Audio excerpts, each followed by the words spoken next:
Treasury scheme to help employers during the COVID pandemic handed 23 times as much funding to London firms as to those in the North. The Future Fund was launched last year to support startup firms which would usually depend on support from private investors. It provided loans of between £125,000 and £5 million. Figures published by the government showed the North East received £25 million in funding, while firms in London got 506 meters, more than 23 times the amount. The South East of England got £119.9 million.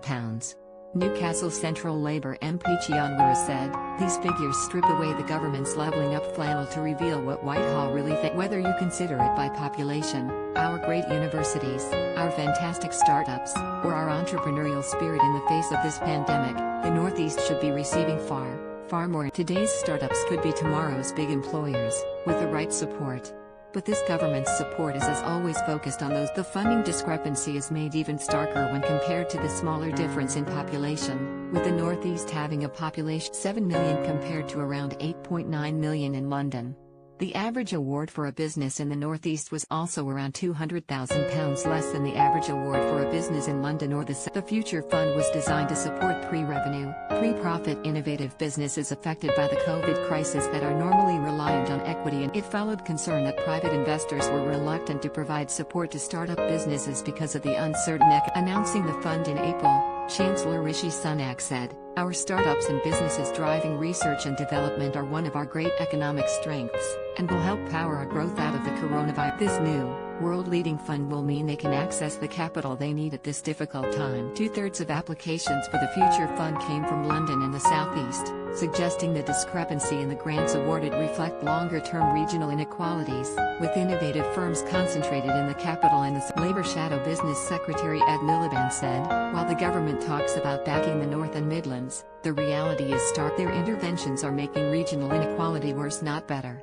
By investing much more heavily in startups in the south of England and squeezing out other parts of the country, they will be simply reinforcing economic imbalances." Ministers have already hurt hard-working entrepreneurs during this crisis by excluding them from support. Instead of hot air and rhetoric, it is time for ministers to deliver.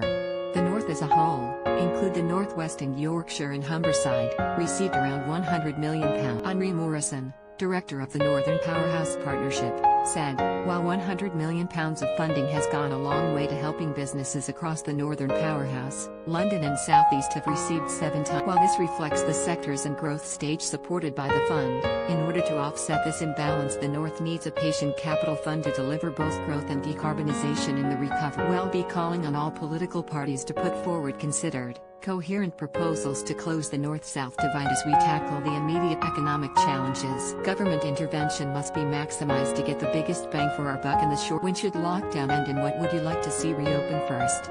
Have your say here or fill out our survey below," a government spokesman said. "We have provided an unprecedented £280 billion of support for businesses affected by COVID in every nation and region of the UK. The Future Fund uses a set of standard terms with published eligibility criteria, independent of minister. This is a clear, efficient way to make funding available as widely and as possible, irrespective of location." In addition to the Future Fund, the British Business Bank has provided nearly £500 million to high-growth firms outside of London.